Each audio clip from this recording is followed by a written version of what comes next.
O que deveria ser um dos momentos mais felizes para este casal, de repente, se transformou em uma tragédia que encerrou suas vidas de forma prematura.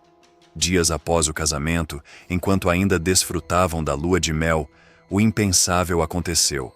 Duas famílias inteiras ficaram devastadas com a notícia, e o que parecia o início de um felizes para sempre, rapidamente se tornou um pesadelo do qual, infelizmente, eles nunca poderão despertar.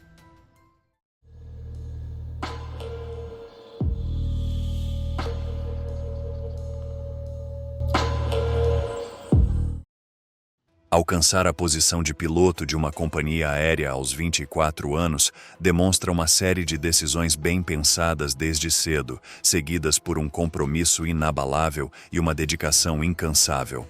Esse feito se torna ainda mais impressionante quando você tem a chance única de pilotar sua própria aeronave até o casamento, ao lado de sua noiva, que é comissária de bordo, simbolizando um caminho de sonhos compartilhados. No entanto, o delicado equilíbrio da vida nos adverte que apenas uma única falha de julgamento ou uma decisão errada pode precipitar o encerramento prematuro de nossas histórias mais preciosas. Nascida no ano de 1987 em Denver, Colorado, Lindsay Vogelar era a noiva. Em uma entrevista, sua família revelou que Lindsay sempre foi aventureira, adorando atividades ao ar livre desde a infância. Quando suas filhas eram pequenas, seus pais começaram a fazer viagens rápidas, o que despertou em Lindsay uma paixão duradoura pela aventura.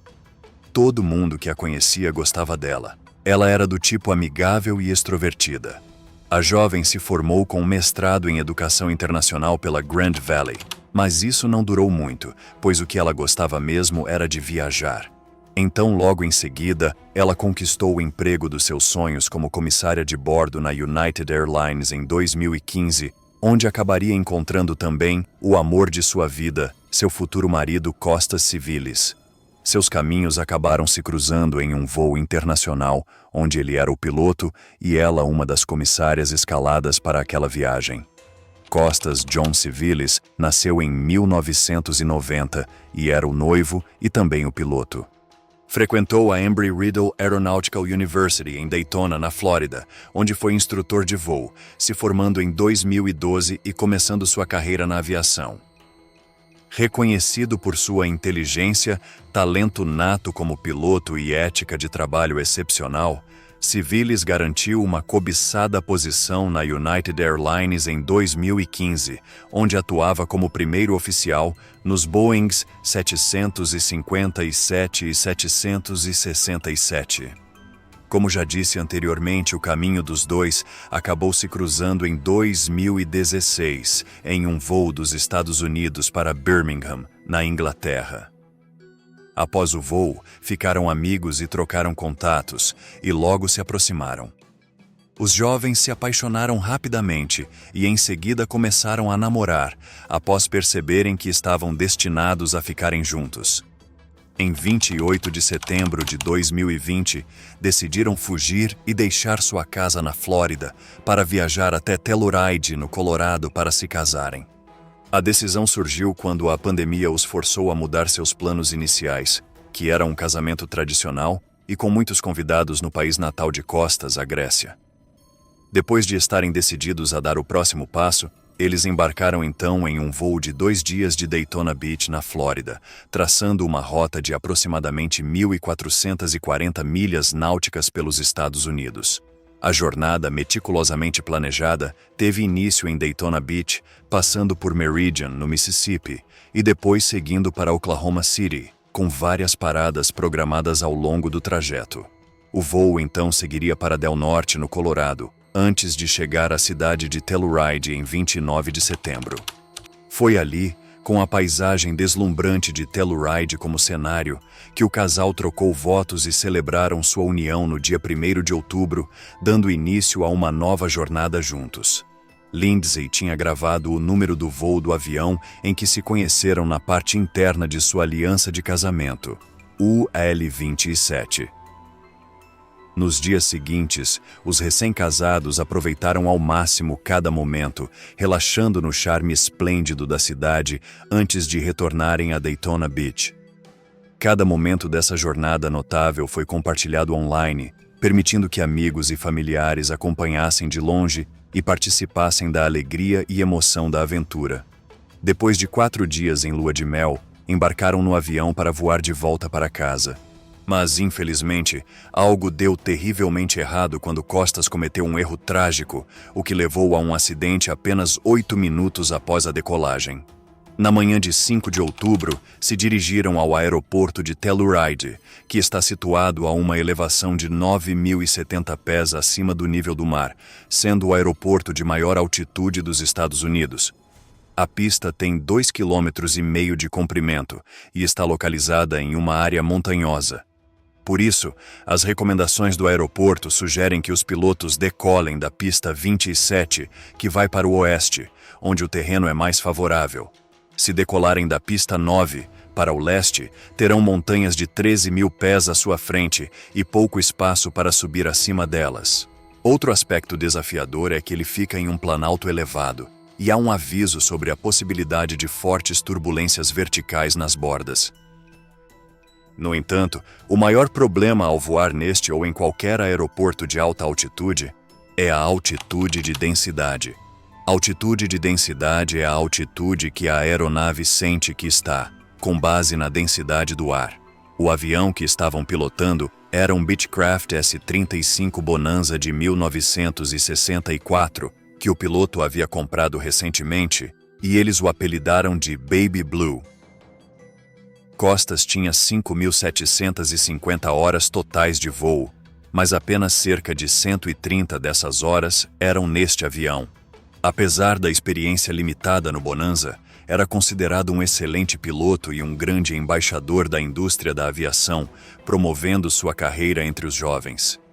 Assim que chegaram ao hangar, Costas iniciou os preparativos pré-voo, e logo depois, às 11h05 da manhã, eles embarcaram em um voo de 53 minutos de turismo pela área, levando 2 fotógrafos e admirando as paisagens deslumbrantes antes de retornar ao aeroporto. Os dados do voo mostram que ele decolou da pista 27 e fez uma curva à esquerda em direção à cidade, evitando sobrevoar a cidade e dirigindo-se para o canyon, provavelmente para ver de perto a Bridal Veil Falls. Por volta das 12h50 da tarde, o casal decolou mais uma vez. Ao decolar, mesmo que a elevação do campo fosse de 9.078 pés, a aeronave se comportaria como se estivesse decolando a 10.858 pés devido à altitude de densidade. Quanto maior a altitude de densidade, pior o desempenho da aeronave, já que o ar menos denso faz com que motores aspirados naturalmente percam entre 3 e 12% de potência a cada aumento de 1.000 pés na altitude de densidade. A Bonanza produzia cerca de 285 cavalos de potência ao nível do mar, mas em Telluride ela só tinha cerca de 175 cavalos, o que é uma grande diferença a ser levada em conta ao voar.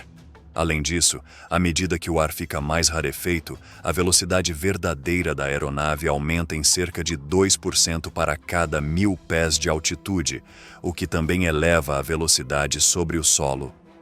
Esses fatores combinados resultam em menor potência, maior distância de decolagem e pouso, e uma capacidade de subida reduzida.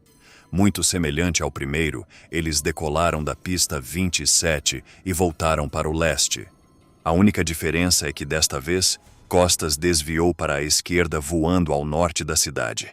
Cerca de 12 minutos após o início do voo, a aeronave ajustou seu curso em direção a uma área conhecida como Ingram Basin. Foi nesse cenário pitoresco que a jornada deles tomou um rumo trágico, culminando em um acidente devastador dentro dos limites de Basin, às 13 horas da tarde. Após a perda de comunicação com a aeronave pela torre de controle de tráfego aéreo e relatos corroborados de testemunhas que observaram o avião cair, o escritório do xerife de San Miguel foi alertado e rapidamente iniciou uma operação de busca e resgate. Um helicóptero foi despachado para a área e não demorou muito até que os destroços fossem localizados. Ao chegar ao local, a equipe foi confrontada com a triste realidade. Costas e Lindsay haviam perdido suas vidas no acidente. O acidente trágico que tirou a vida do casal recém-casado rapidamente mudou a narrativa de alegria para a tristeza, capturando a atenção da nação e deixando suas famílias e amigos mergulhados em incredulidade e profunda dor. Nos dias que se seguiram, entes queridos tiveram que lidar com o contraste marcante entre a recente celebração de sua união e a dura realidade de sua perda repentina, o que compreensivelmente deve ter sido uma jornada emocional desafiadora. Após uma intensa investigação que durou mais de 2 anos, o National Transportation Safety Board publicou seu relatório final detalhado em 1 de dezembro de 2022, com o objetivo de dissecar e compreender os vários fatores que causaram ou contribuíram para o trágico acidente. O relatório do NTSB destacou decisões cruciais antes de o incidente ocorrer. Quando você está tentando subir acima das montanhas, tem 2 opções. Pode subir a velocidade de Vx, que é o melhor ângulo de subida, ou velocidade de melhor taxa de subida. Velocidade de melhor taxa de subida permite ganhar a maior altitude no menor tempo, mas o problema é que estará voando mais rápido, cobrindo mais distância sobre o solo enquanto faz isso. É por isso que, sempre que há um obstáculo que é necessário ultrapassar, como algumas montanhas à frente, a Vx é mais indicada, pois ela oferece o maior ganho de altitude na menor distância. A Vx é uma velocidade mais lenta e pode demorar mais para subir 3.000 pés. A Vx para o Bonanza é de cerca de 76 nós, o que significa que Costas geralmente estava subindo um pouco mais rápido que isso, com variações de alguns nós, dependendo dos ventos. Durante seu percurso a leste, a aeronave iniciou uma subida gradual antes de entrar no Ingram Basin, um cânion cercado por picos que alcançam até 14.000 pés nas montanhas San Juan, enfrentando uma altitude de densidade calculada de 13.642 pés. O controle foi perdido, levando ao catastrófico acidente a uma elevação de 11.823 pés acima do nível do mar. Foi então concluído que a causa primária do acidente foi a incapacidade do piloto de manter o controle durante a subida para a altitude de cruzeiro, levando à colisão com o terreno. Novos insights que surgiram após o acidente e que não foram incluídos no relatório final poderiam fornecer mais clareza sobre os eventos que levaram ao acidente. Esses detalhes adicionais podem ajudar a entender o contexto mais amplo e a sequência de decisões e circunstâncias que antecederam o trágico desfecho. No voo inicial do dia do acidente, os 2 fotógrafos de casamento que embarcaram na aeronave participaram para o que ostensivamente parecia ser um passeio turístico, mas que também servia como uma missão para encontrar o local perfeito para capturar o momento aéreo do casal.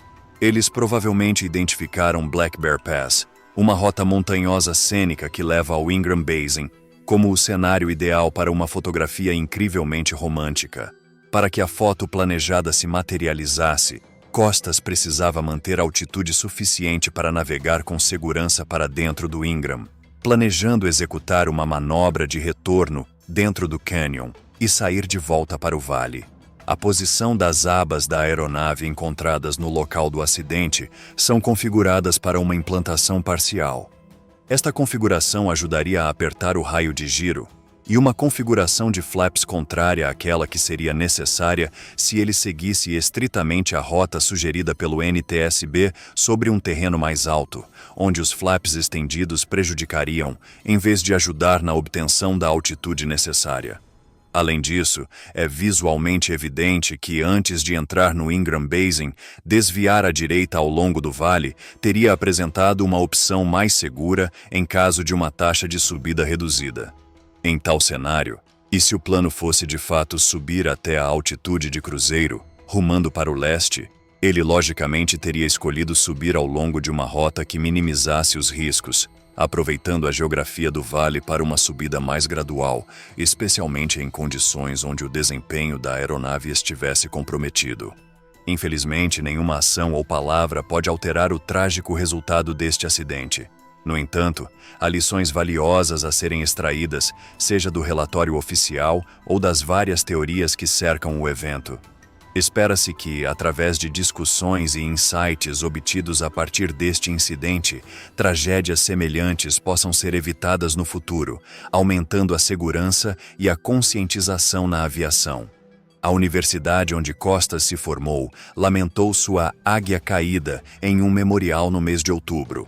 O presidente da ERAL, Barry Butler, disse que Civilis estava na estratosfera no que diz respeito à sua participação e dedicação a Embry-Riddle.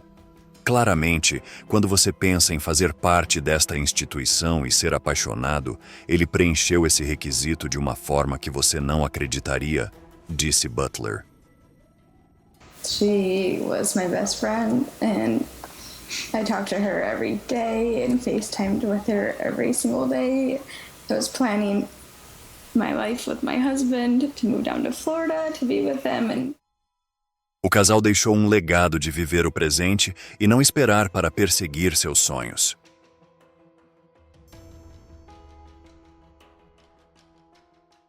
Obrigado por nos acompanhar nesta jornada e deixe seu comentário sobre o que achou do vídeo. Não esqueça de nos apoiar com seu like, um gesto simples de sua parte, mas que faz uma grande diferença para nós. E se gosta de conteúdos como esse, faça sua inscrição no canal, pois toda semana temos novidades. Obrigado, por hoje é só, e até o próximo vídeo.